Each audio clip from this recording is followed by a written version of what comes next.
Opa, saudações a você, meu caro e minha cara. Mais uma edição do Arqueólogo Musical. Aqui é o Basílio falando.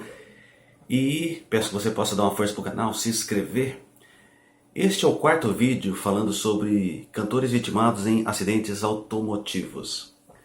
Muito bem.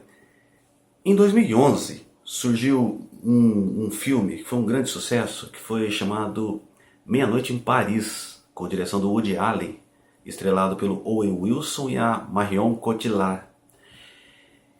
A ideia central desse filme, que é muito interessante, fala sobre um roteirista, um escritor desanimado que não vê o trabalho dele indo para frente, aí ele vai a Paris, aquele cenário cultural muito forte, e que é, no caso, o Owen Wilson, um roteirista assim, muito saudosista, que tem muita paixão pelo passado, não gosta do tempo dele, e ocorre nesse filme uma coisa maluca. Você tem que assistir pra ver, isso aqui é um micro spoiler. Aí, muito bem, aí ocorre nesse filme um fenômeno, uma coisa louca lá, que o Owen Wilson vai parar lá nos anos 20 do século passado. Num dado momento, uma charanga, um carro antigo aparece, ele entra no carro e é uma espécie de máquina do tempo. E lá ele conhece todas as personalidades que ele amava de coração. É tipo Scott Fitzgerald, o grande escritor dos anos 70, da era do jazz, da pós-guerra, pós-primeira guerra. Foi muito popular nos anos 20. A esposa dele também foi escritora. Ele encontra Salvador Dalí, Pablo Picasso, até uma escritora famosa do período lá que revê o que ele está escrevendo. Olha que coisa. E o filme simultaneamente ele volta pro tempo presente, o pessoal fala que ele é maluco, ali volta pro passado. Termina que você tem que assistir lá e não esquece. Mas a ideia central é que num dado momento o ator principal ele começa a perceber que ele que romancizava e tinha muita paixão por aquela década de 20 do século passado, e no amadurecimento no decorrer do filme, ele vai sintonizando que o quê? Que as personalidades daquele período, elas gostavam mesmo de tempos anteriores, não gostavam do tempo presente. Nem o Scott Fitzgerald, nem o Salvador Dalí. Um gostava da Belle Époque, que foi aquele período anterior à Primeira Guerra. Então, a ideia central do filme foca em... A gente tem uma tendência a gostar de... Quem é mais saudosista tem uma tendência a achar que tal época foi tudo lindo e maravilhoso, mas que na verdade não foi. E detalhe, você queria ter vivido, mas quem viveu não estava... Porque a pessoa nunca está no tempo presente, ela sempre ou está no futuro ou ela está focada no passado. Então o Woody Allen, eu tenho certeza que é uma das maiores obras da carreira dele. Ganhou prêmio de melhor roteiro, ganhou um monte de prêmio com esse filme. O Owen Wilson mesmo faz mais comédia, né? A Marley e eu, agora Marley e eu de comédia não tem nada, mas um ator bem simultâneo. Muito bem, por que eu citei esse clássico do cinema? Porque hoje eu vou falar, nessa quarta edição, sobre um breve histórico da vida do Milton Carlos, que foi cantor e compositor, e ele era muito focado no passado. Era um cantor que não gostava daquele período dos anos 70. Olha que coisa, a gente admira muito aquele período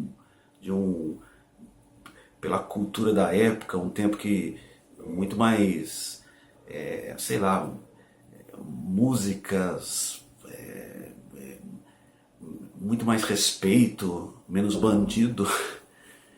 Mas, porém, a pessoa, quando está num determinado tempo, ela nunca está presente.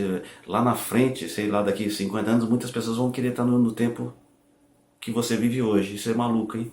O Milton Carlos, você encontra nas obras dele muita essa manifestação. Ele nasceu em 54, nos anos 60, desde criança já se envolveu com a música, porque o avô dele era músico, era até maestro, se não me falha a memória, foi criado na Vila Mariana, em São Paulo. Ele com a irmã, na década de 60 mesmo, começaram a carreira fazendo back vocais e escrevendo. Em 69 ele gravou uma primeira música que foi composição do Dori Edson e do Marcos Roberto. Qual é o nome dela mesmo? Até Quando? Depois disso ele gravou um compacto em 70 de 4 músicas, que não foi expressivo, gravou outro em 72. Foi em 73 o grande ano da vida dele, que por meio do... Qual foi o cantor? Eduardo Araújo, né? Não se sabe se foi por meio dele, mas foi parar nas mãos do Roberto Carlos um demo, que é uma gravação, composição do Milton Carlos com a irmã Isolda, a música Amigos Amigos. E o Milton Carlos tinha uma coisa muito interessante a favor dele, que fora compor, ele cantava muito bem. E nisso ele defendia muito mais a música. Nesse período, quando o Roberto Carlos gravou Amigos Amigos, ele já teve músicas gravadas, uma música gravada pelo Antônio Marcos e também pelos Incríveis, a dos Incríveis de 1910, hein? Olha o saudosismo.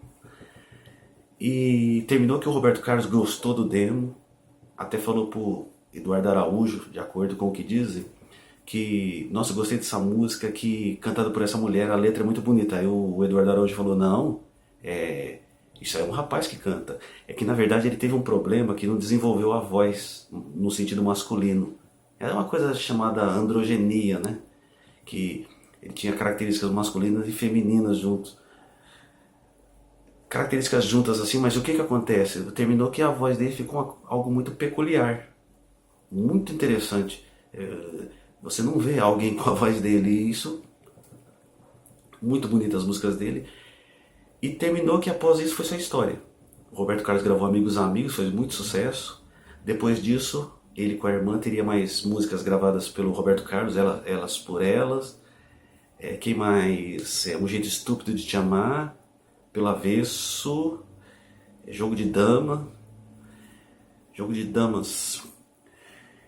E fora isso, a partir do momento que o Roberto Carlos gravou Amigos Amigos, a carreira dele como cantor também, ele teve ele subiu na carreira após isso. Gravou em 73 uma música Samba Quadrado, sempre composição dele com a Isolda, irmã, e daí foi sua história. Foi em 75 que ele gravou um disco, o primeiro LP, e em 76 outro. Nesses LPs, sempre com músicas lá do passado, regravações, tipo Dorinha Meu Amor, do Mário Reis. E também é interessante, ele gravou uma música dele com a Isolda, Memórias do Cafenice, que foca os anos 20 do século passado, todos Francisco Alves, todos a nata daquele período, de compositores, cantores. Memórias do Cafenice. Cafenice foi um café, um bar, que era onde se reunia muito aquele pessoal, cantor, compositor, lá no Rio, nos anos 20. Aliás, teve o auge nos anos 30, né? Então, a obra do Milton Carlos é focada muito no passado. Ele era muito saudosista, ele não gostava dos anos 70, e é por isso que eu falei do filme Meia Noite em Paris. Olha que interessante.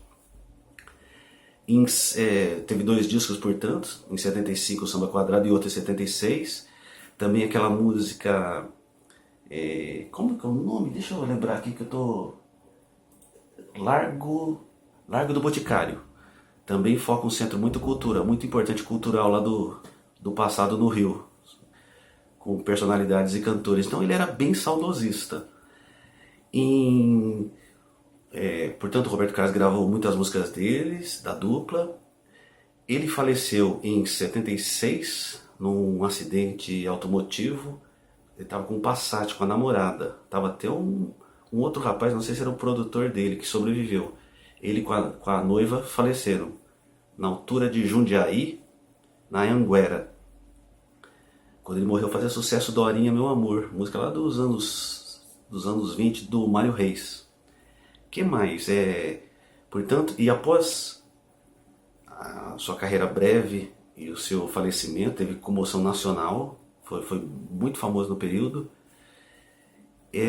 Após isso, a irmã dele, que era Isolda, ficou muito desanimada, ia deixar essa carreira de compositora, tudo, porque sempre sempre atuou em parceria com o irmão,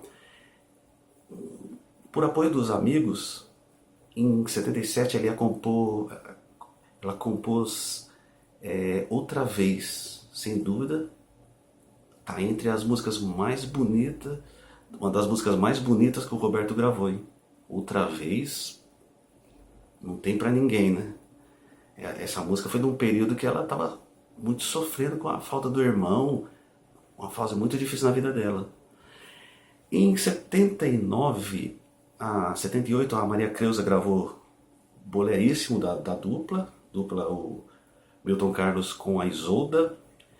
Que mais? Em 79, a própria Isolda gravou um disco, inclui Boleríssimo, que saiu na novela Como Salvar Meu Casamento pela TV Tupi. E daí foi história. Ela não muito. Teve a Alcione gravou música dela, a Isolda seguiu carreira compositora e teve muita gente que gravou música dela depois disso. O que mais que eu posso falar? Ela foi no Jô Soares não muito tempo atrás, falou sobre a história dela com o irmão. Eles eram muito amigos, fora irmãos, assim, tinha uma relação muito boa.